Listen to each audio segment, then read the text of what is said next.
เอาไม่เป็นไรฮะหาเอาใหม่ให้ใหญ่กว่าเดิมว่าดีอีกสักหนึ่งผลงานเพลงใหม่จากสปป.ลาวกันแล้วกันนะฮะได้ยินข่าวว่าพ่อแม่ถามหาเจ้าอ่ะอยากได้เจ้ามาเป็นลูกสะใภ้อ่ะลูกเอ๋ยดีเจต้องสมัย Remix หนึ่งผลงานเพลงใหม่ค่ะพ่อแม่ไอ้ถามหาสวัสดีโยกรอดพ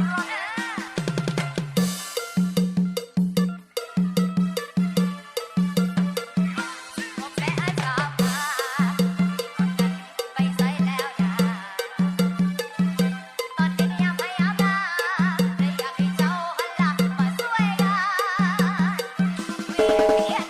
สารอยู่บ้านโคตรตายไอ้คนเดียวมันคงกันได้สมัครสมัครไปตัวของไอ้ก็ยังทำก็ไม่ได้หากไปแล้วก็ต้องตายชาวให้สะอดตายแต่ว่าตอนนี้ไอ้อยากได้บางตอนแต่กับเพื่อนกับฟังน้องนั่นก็บอกโอเคแต่ว่าไอ้คนนี้บ่ได้เป็นขนอนเล่ไอ้ที่โทษนะเบเบ้แต่ว่าเจ้า